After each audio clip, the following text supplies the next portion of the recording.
보고 옆에 사람 사랑합니다. 정말로요? 네. 정말로 사랑하기 바랍니다.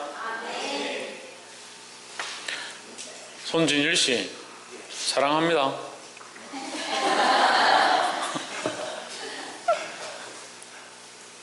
네, 그럼 섭섭하니까 김미애 자매 사랑합니다. 네, 어디 봅니까? 저를 보야지. 네, 정말로요? 네, 정말로. 말씀의 제목 한번 읽어봅시다. 시작. 우리의 참 의원. 어떤 사람이 병원에 갑니까? 아픈 사람이 병원에 가야 돼요. 육체가 아프면 육체의 병을 고치는데 병원을 가야 되고, 영이 아프면 영을 고치는데 가야 되는데, 우리가 어렸을 때는 사실 이 병원이 없었어요. 병원이 없었습니다. 그래가 좀 아프면 마을에 업에다가 연락해가지고 이렇게 또로록 돌리면 머리 벗겨진 아저씨가 가방 하나 들고 옵니다. 병원이 어디 있어요? 병원이. 의원도 잘 없습니다. 그분이 들고 와가지고 뭐 하냐, 탁 열만에 바늘이 있거든요. 침 넣고 그게 다예요. 다치면 할머니가 된장 꺼내가 된장 바르고, 길 가다 어디 뭐 피나면은 흙에다 침 발라가지고 성경에 있는 것처럼 침에다 흙 발라가지고 여기 문 떼고, 어디 깨지면은 깻잎 뜯어가지고 이게 뽀개가지고 이게 무가가 이렇게 딱 붙이고. 저는 이비인후과라는 걸 안 지 얼마 안 됐어요. 야, 이비인후과가 뭐지? 이비인후과요.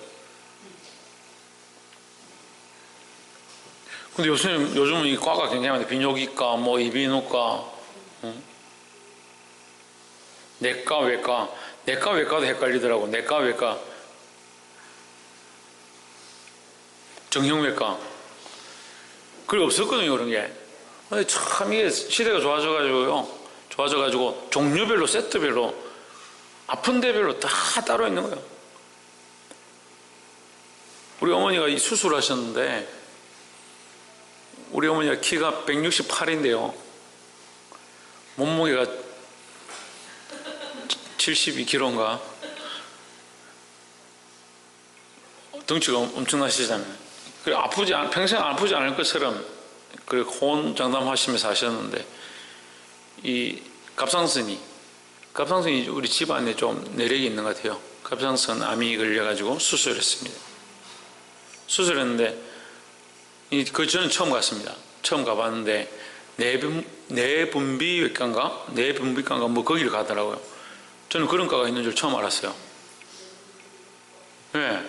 거기 가가지고 우리 안에 있는 이 분비를 제대로 못하면 몸이 이게 신체 리듬이 무너진다. 계속 피곤하다 하시는 거예요. 갑상선이 수술하셨어요. 이 전조를 언제 알았냐면, 어머니에게서 한 게 아니고 여동생에게서 알았어요. 우리 여동생이 우리 결혼한 지 얼마 안 돼서 이 갑상선 수술을 했어요.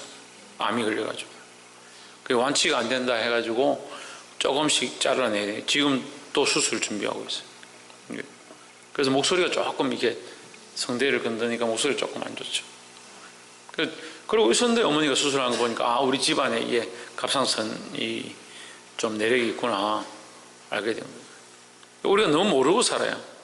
근데 우리의 병도 이렇게 구체적으로 어떠한 부분을 봐야 되는지 아는 것처럼, 하나님의 말씀도 우리에게 얼마나 많이 줬습니까? 66권이나 줘놨습니다. 예. 필요 한 대 따라서, 예. 게으른 사람들은 잠언서를 좀 열심히 읽고, 예. 감성적이지 못한 사람, 예. 성질이 자꾸 나는 사람들은 시편을 좀 읽어요. 시편을. 연애를 잘 못하고 사랑을 잘 못하는 사람들은 아가스를 좀 읽고, 예. 우리의 모양에 따라서 성경을 참 이게 우리에게 다양하게 주셨어요. 그 말씀 좀 읽으면 돼요. 예, 올해 일독 하신 분, 다음 주 연정주일이죠. 예, 1년을 종치는 주일이 다음 주 연정주일인데, 예? 성경 일독 하신 분, 다음 주 되면 일독 끝나는 분, 예, 다음 주 되면 일독 하시는 분, 예, 장로님, 목사님, 사모님밖에 없다. 대표 기도하는데 아버지 하나님 계속 찾아샀더만은 아직 일도도 못하고 특송하는데 그렇게 아름다운 목소리로 특송하는데 그러면 좋다. 지금 성경 일독은 아니더라도 구약 일독 하신 분, 구약 신약 일독, 신약이라 아니면 신약이라도 일독 하신 분, 예, 감사하네. 그래도 신약은 일독했네.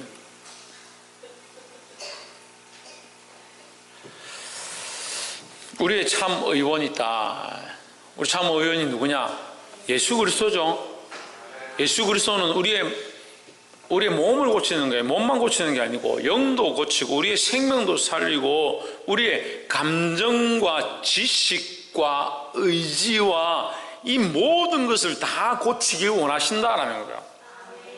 그래서 사람들이 착각하기를 예수 믿으면 구원받는다, 그것으로 끝나는 게 아니라 우리의 모든 인격체, 따라서 우리의 모든 인격이 하나님께서 기뻐하시는 사람이 되기를 원하신다.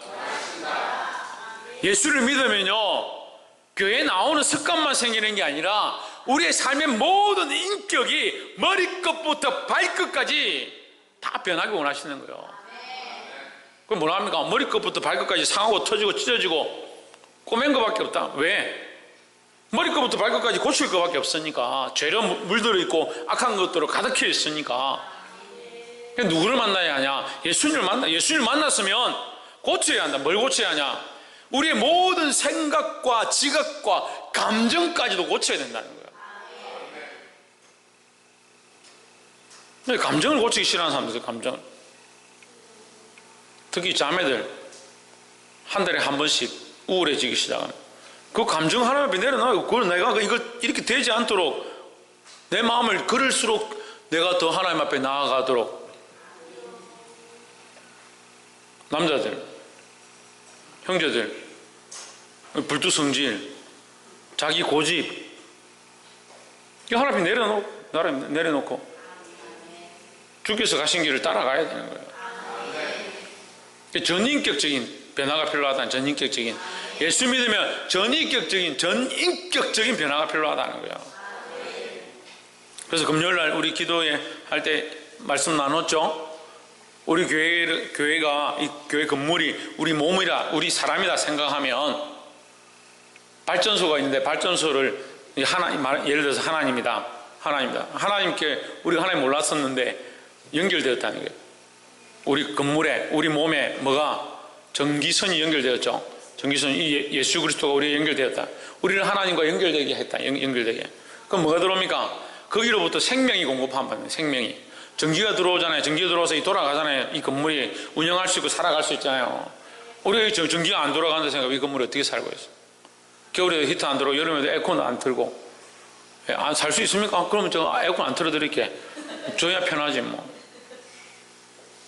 밥 안 먹어도 되고. 전기가 들어와서 우리가 여기서 생활하고 산다. 영적인 것도 마찬가지예요. 우리가 예수 그리스도로 말미암아 공급받아서 사는 거죠. 공급받아 살기 원하는데, 살아가기 원하는데 안 바꾸면 어떻게 하냐? 안 바꾸면 안 맞다는 거죠. 하나님께서 우리에게 전기를 공급해 주시고 능력을 공급해 주시고 은혜를 공급해 주셨다. 그럼 우리가 전에 110V 썼으면 바꿔야 돼. 이제는 220V 다 써야 되니까 220V 바꿔야 되죠. 그건 장비로 기준으로 바꾸는 게 아니라 들어오는 공급되어지는 전기를 기준으로 바뀌는 거예요. 내가 110V니까 네 전기 110으로 바꿔. 안 바꾸면 나는 안 할래 하고 마음대로 꼽으면 어떻게 해요? 장비가 고장이 나는 거예요. 우리가 고장이 나는 거예요. 우리가 하나님께 맞춰야 되는 거예요. 하나님 원하시는 삶으로 머리끝부터 발끝까지 전 인격을 바꿔 나가야 된다는 거죠. 본문의 말씀을 보겠습니다. 27절에 그 후에 나가사 레위라 하는 세리가 세관에 앉은 것을 보시고 나를 쫓으라 하시니 했습니다. 레위가 나오는데 레위요. 레위라는 세리를 보고 쫓으라. 예수님의 제자 중에 세리가 몇 명이 있습니다. 대표적인 사람이 누구냐? 마태입니다. 마태. 이 레위는 누구냐? 마태죠. 예수님의 제자들은 대부분 예수님을 믿고 나서 새로운 이름을 받습니다. 새로운 이름을 받습니다. 이 레위는 뭐냐? 연합한다. 연합한다. 레위란 뜻은 연합한다는 거예요. 예수님 몰랐으니까 어디랑 연합했겠습니까? 세상과 연합했죠. 세상과 연합하고 세상과 짝하고, 그래서 세상의 방식대로 사람들에게 세금을 걷어서 돈을 삥땅 쳐서 뺏어서 그걸 로마에 뇌물로 바치고 세금을 냅납시고 자기가 떵떵거리며 살았다. 그게 세리의 모양이다. 근데 오늘날 많은 사람들이 남을 속이며 자기의 배를 불리고 자기의 이익을 취하는 사람들이 많이 있다는 거예요. 근데 우리의 삶의 모양이 원래 그래요. 원래 자기 유익을 취하기 위해서 남의 유익은 그렇게 하는 게 우리의 모습이다. 그래서 이 레위의 모양이 뭐냐? 세상과 작은 사람의 모양이다. 근데 예수님께서 부르셔서 마태가 됩니다. 마태의 뜻은 하나님의 선물이다. 세상과 짝했던 사람이 뭐가 되었냐? 세상과 짝하던 자가 하나님의 선물이 되었다. 우리는 세상 가운데 하나님의 선물로 나가야 합니다. 우리의 삶이 하나님의 선물이 되고 하나님의 축복이 되어야 하는 겁니다. 옆에서 한번 보시죠. 당신은 하나님의 선물입니다. 예, 창조야, 너는 하나님의 선물이야. 여러분들은 별로 감격이 없겠지만 저는 감격이 있어요. 예? 효원아, 이효원, 너는 하나님의 선물이야. 그 제가 효원이한테 좀 하면 감격이 좀 덜한데 필조님 사님이 효원이 보면서 너는 하나님의 선물이야 이러면 마음에 확 와닿겠죠. 이건순 권사님, 홍지 너는 하나님의 선물입니다. 예, 그래, 하나님 선물이 얼마나 귀하노. 하나님 주셨는데, 하나님 보내주셨는데. 마태는 하나님의 선물이 되었다. 그전에는 세상과 연합한 자, 세상과 짝한 자였는데 예수를 믿고 뭐가 되냐? 하나님의 선물이 되었다. 연실 집사님, 권사님, 연실 권사님 옆에 보시고 너는 옆에 보고 너는 미애는 하나님의 선물이야. 네. 얼마나 좋습니까? 얼마나 좋습니까? 태연이, 김 집사님, 희경이 보고, 희경이 신 집사님 보고, 당신은 하나님의 선물이야. 네, 얼마나 좋아요. 우리가 서로를 하나님의 선물이라고 인정하는, 내게 아니고 내 하고 싶은 대로 하는 게 아니고 하나님의 선물이다. 하나님의 선물이다. 이거 하나님께서 주셨으니까 선물을 받는 사람이요, 여러분 잘 생각해보면 선물을 받는 사람이 자기가 원하는 모양을 받는 게 아니라 주고 싶은 사람이 주는 거예요. 주고 싶은 사람이 주는 자의 마음을 담아서 받는 겁니다. 우리는 뭘 받냐? 하나님이 주고 싶어 하시는, 하나님이 우리에게 주시고자 하는 그 귀한 선물 우리가 받는 거예요. 그럼 우리는 그런 존재가 돼야 되는 거죠. 우리는 그런 존재가 세상에 하나님의 선물로 나아가고 다른 사람에게 하나님의 선물로 나아가고, 그래서 하나님이 원하시는 것을 전달하는 거예요. 근데 내가 원하는 걸 전하는 게 아니다는 거죠. 그 사람이 받고 싶은 걸 전하는 게 아니고 하나님의 선물, 하나님의 생명을 주고 하나님의 은혜를 끼치고 하나님의 덕을 전하는 자가, 그런 자가 되어야 한다는 겁니다. 28절에 저가 모든 것을 버리고 일어나 쫓으리라, 따르니라 했습니다. 누가? 마태가 예수님을 쫓았다 하는 거죠. 29절에 레위가, 마태가 예수를 위하여 자기 집에서 큰 잔치를 하니 세리와 다른 사람이 많이 함께 앉아 있는지라. 당연히 세리가 잔치를 하니까 세리 친구들이 모였으니까 세리들이 모였겠죠. 예, 세금 걷는 사람들이 모였겠죠. 세금 걷는 사람들이 많이 오고 거기에 관련된 사람들이 모여 있으니까 보기가 안 좋죠. 왜 안 좋냐면 그때 로마의 속국으로 있는데 그 로마에 아첨하기 위해서 백성들의 돈을 뺏어가지고 그 돈을 가지고 로마에 바치고 자기들은 그것으로 사니까 백성들이 보는 관점에서 굉장히 좋지 않은 사람들이에요. 오늘날 우리의 관점 보면 공산당 앞잡이라든지 일본 놈 앞잡이 좀 되는 거죠.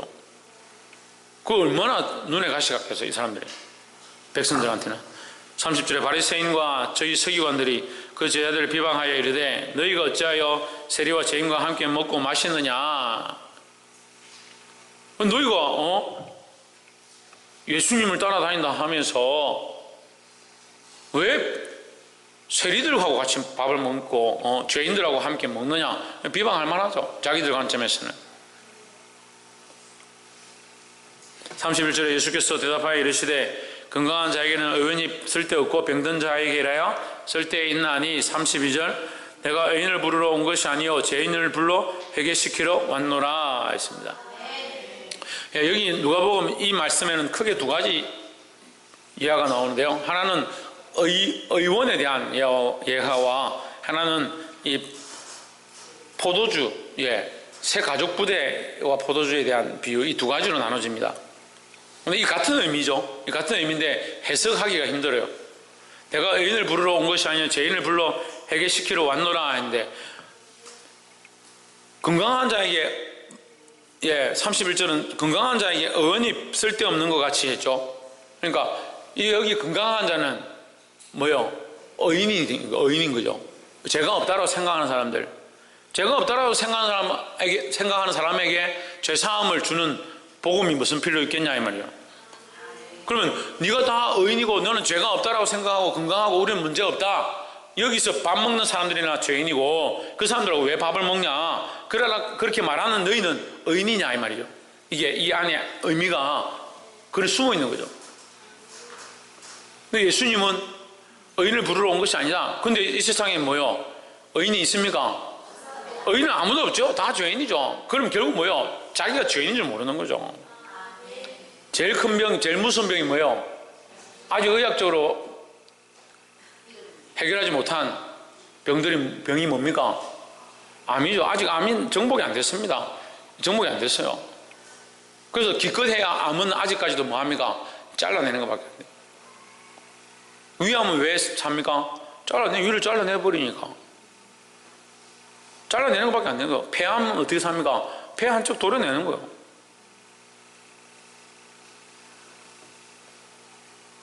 그래서 혈액암이나 이런 게 백혈병 이게 어려운 게 잘라낼 데가 없거든요. 피를 다 뽑아서 색을 넣을 수도 없는 거고. 암은 아직 정복하지 못합니다. 아직 의술로 이게 치료가 완벽하게 되지가 않습니다. 근데 암이 왜 무섭냐? 모르는 거죠. 암병이 지금 도지고 있는지, 재발하고 있는지, 생기고 있는지, 발병했는지 모르는 거죠. 모르는 거죠.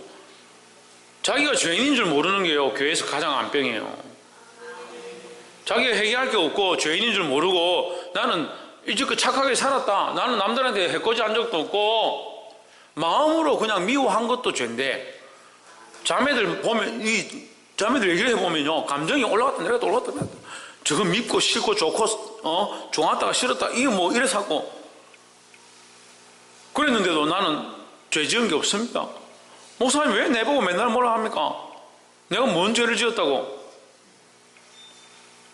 근데 미안하다, 내가 죄인이다. 내가 목사가 죄인이지. 죄인이 아니라고 한 사람들한테 죄인이라고 자꾸 얘기하니까 목사가 죄인이지. 그래서 예수님 십자가에 못 박아 죽으셨잖아요. 다 죄인이 아니라니까 예수님이 죄인이 되신 거죠. 여러분이 자꾸 죄인이 아니라면 제가 죽어야 돼요. 제가 죄인이에요. 제가 제일 많죠. 죄인이 아닌 사람들 자꾸 죄인이다 자꾸 얘기하고 다니니까. 이렇게 말해도 못 알아들으면 어쩔 수 없고, 어째 이렇게 못 알아듣노? 환자가 아닌 사람들을 자꾸 의사가 다니면서 당신은 환자고 당신 병이 있다라고 하면 그 의사가 이상한 사람으로 보일 거 아니에요. 근데 환자가 아니긴 왜 환자가 아니야? 다 병이 있는데 그걸 못 보는 게 문제죠. 못 보는 병이 제일 심각한 병이라는 거예요. 생명을 위협한다는 거예요. 뭐가 생명을 위협하냐? 죄가 생명을 위협하는 거예요. 보게 되길 주 이름으로 축복합니다. 그 한자 공부를 하시는 분들은 한자가 참 의미가 있다라고 하는데, 죄를 어떻게 씁니까? 죄가 꼭 바퀴벌레처럼 생겼어요. 글자가 한자를 써보면 꼭 바퀴벌레처럼 생겼어요. 벌레처럼 생겼어요. 사람을 좀 먹는 거죠. 사람이 영혼을 좀 먹습니다. 자기가 죽고 가는지 모르는 거예요.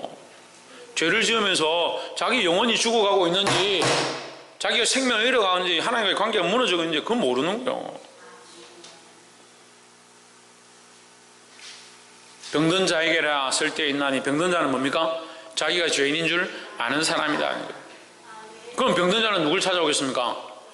의원을 찾아오죠. 32절에 누굴 찾아옵니까? 예수님을 찾아가죠. 그래서 죄인을 불러 회개시키러 왔노라, 누가 왔겠습니까? 예수님이 왔다는 거예요. 자기가 죄인인 줄 알고 자기가 영적 병자인 줄 알아야 된다는 거죠. 그래야 의원을 찾는데 그 의원이 누구냐? 우리 죄의 문제를 해결하실 분이 누구냐? 예수 그리스도라는 거예요. 최원영 누구라고? 33절에 저희가 예수께 말하되 요한의 제자는 자주 금식하며 기도하고 바리새인의 제자들도 또한 그리하되 당신의 제자들은 먹고 마시나이다. 실컷 얘기하다가 이제 안 되니까 괜히 먹는 거 가지고 얘기하는 거예요. 잘 하다가 먹는 거 가지고 얘기하는 사람들이 제일 꼬잡다. 예, 먹는 거 얘기하는 거예요. 자기들은 금식한다는 거죠. 여러분, 금식이 거룩한 게 아니에요. 기도가 거룩한 게 아니에요. 그럼 기도 자체가 다 거룩하면 기도만 하면 다 거룩하겠네. 저 산에 가서 부처 앞에 기도하는 사람들 다 거룩하겠네. 금식 자체가 거룩한 게 아니에요. 금식이 악한 것들의 그 공격들을 파하지만, 금식이 하나님께서 응답하신 놀라운 역사를 일으키지만 금식 자체가 거룩한 게 아니에요. 금식을 통해서 하나님 역사하시고 은혜를 베푸시죠. 그럼 시도 때도 없이 아무 이유도 없이 그냥 자기들 관습대로 금식하고 있으면 그게 무슨 하나님 기뻐하시는 거냐는 거예요. 그리고 매일 모여서 기도합니다. 기도하는데 습관을 따라서 그냥 시간이 남아서 그냥 원래 해야 되니까 억지로 와서 앉아있으면 그게 무슨 기도가 되냐고요. 오늘 이 예배도 마찬가지예요. 지금 여기 예배하러 우리가 앉아있는데 억지로 왔습니다. 아빠가 오래서 엄마가 오래서 집에 가려는데 사모님 붙잡아가지고 왜 둘이 웃노? 표신하게. 그럼 무슨 예배가 되냐는 거예요. 예배가 거룩한, 예배 자체가 거룩한 게 아니라 예배 가운데 우리가 어떻게 나오느냐에 따라서 이 예배를 통해서, 예배의 통로를 통해서 우리에게 은혜가 있다라는 거예요. 금식도 마찬가지죠. 그러니까 때를 따라서, 필요에 따라서 하나님께서 하시는 역사를 따라서 해야지. 그냥 자기 관습대로 하는 게 문제다는 거예요. 34절에 예수께서 저에게 이르시되 혼인집 손님들이 신랑과 함께 있을 때에 너희가 그 손님으로 금식하게 할 수 있느냐? 이 신랑 누구 얘기합니까? 예수님을 얘기하죠. 지금 예수님 만나서 다 기쁜데 무슨 금식을 하느냐? 아무데나 금식을 하는 게 아니라 금식하는 것 자체가 좋다라고 생각하고 있으면 안 된다. 금식은 필요할 때 하는 거다. 필요할 때. 35절에 그러나 그날에 이르러 저희가 신랑을 빼앗기리니, 그날이라는 것은 신랑을 빼앗기는 날을 얘기하는 거예요. 신랑은 예수님을 가리키니까 예수님을 빼앗기는 날, 결국 예수님의 십자가에 죽으시는 그날, 그날에는 뭐 할 것이다? 금식할 것이다. 금식하게 될 것이다 라는 거죠. 그래서 우리는 금식을 자주 해야 합니다. 왜 금식을 자주 해야 되냐? 예수 그리스도를 잃어버리고 세상으로 돌아가는 사람들을 바라보면서 금식을 해서라도 그들을 살리고자 하는 마음을 가져야 되는 거예요. 그런 걸 위해서 금식해야 되죠. 뭐 위해서 금식해요? 우리 아들 대학 가야 되는데 부산대 말고 서울대 가게 해주시라고. 부산대는 붙었는데 서울대 예비 신메디다. 하나님 금식하겠으니까 바꿔주십시오. 그런 데는 목숨을 걸고 생명을 살리는 데는 왜 그렇게 목숨을 한 거냐? 금식은요, 자기 생명을 걸어놓고 기도하는 거예요. 그러니까 뭘 걸어야겠습니까? 크게 봐봐요. 뭘 걸어야겠어요? 생명을 살리기 위해서 생명을 걸어야 되죠. 36절 또 비유하여 이르시되 새 옷에서 한 조각을 찢어 낡은 옷에 붙이는 자가 없나니 만일 그렇게 하면 새 옷을 찢을 뿐이요 또 새 옷에서 찢은 조각이 낡은 것에 합하지 아니하리라. 37절 새 포도주를 낡은 가죽 부대에 넣는 자가 없나니 만일 그렇게 하면 새 포도주가 부대를 터뜨려 포도주가 쏟아지고 부대도 버리게 되리라 했습니다. 자, 여기 우리가 착각할 수 있는 게 포도주인데요. 옛 포도주에 새 가죽 부대를 붙이니까 새 가죽 부대가 좋지 않고 새 포도주가 헌 포도주가 좋은 것이라고 착각할 수 있는데 그렇지 않습니다. 그래서 38절을 그러니까 이렇게 해석하면 39절을 오해하는 거예요. 38절 일단 보고 38절 새 포도주는 새 부대에 넣어야 할 것이니라. 39절 한번 보세요. 묵은 포도주를 마시고 새 것을 원하는 자가 없나니 이는 묵은 것이 좋다 함이니라 했습니다. 그 39절대로 보면 묵은 포도주, 오래된 포도주, 옛날 것이 좋다, 옛 것이 좋다 이렇게 말하는 것을 우리가 볼 수 있습니다. 그런데 이 옛 것이 좋다라고 주장하는 사람들은 누구냐? 바리새인들과 서기관들이에요. 옛 금식의 방식들, 원래 자기들이 했던 생각들, 죄인들과 함께 먹지 아니하고 세리들과 함께 하지 않은, 자기들이 종교성을 지키고 있다는 자기 관습대로 살아왔던 그 습성들이 옳다라고 주장하고 있는, 지금까지 살아왔던 방식들이 옳다라고 주장하고 있는 것, 자기들은 죄인이 아니라고 생각하고 있는 것, 자기들이 의인이라 생각하는 것, 그것이 좋다라고 생각하는 것. 그러니까 뭘 받을 수 없냐? 새로운 복음을 받을 수 없다. 새로운 말씀을 받을 수 없다. 그러니까 예수 그리스도를 그들에게 붙이면 어떻게 되냐? 찢어져 버리는 거예요. 우리가 그리스도 앞에 왔으면요, 옛 것을 벗어버려야 하는 거예요. 옛 것을 벗어버려야 새 사람이 되죠. 옛 사람이 그대로 있고, 옛 습관이 그대로 있고, 옛날 방식이 그대로 가지고 있고, 거짓말하고 헛된 것을 쫓아가고, 자기 욕망을 쫓아가고, 감정을 따라가고, 자기가 원하는 것들을 그대로 살아왔던 그 모습을 그대로 유지하고, 예수 믿고 천국 간다는 여기도 갖다 붙여가지고, 전에도 말씀드렸죠. 원 플러스 원이 아니라고요. 예수 믿고 천국 가는 게 원 플러스 원이 아니에요. 예수권 그대로 살고 이 땅에 행복한 거 다 누리고 하나님 나라는 갈 거야.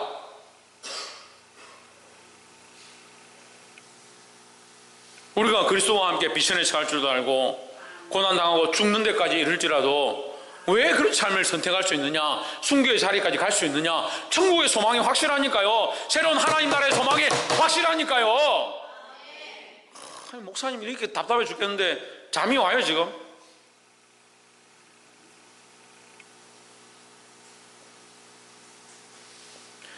옛 사람 그대로 들고, 박성님 잠이 와?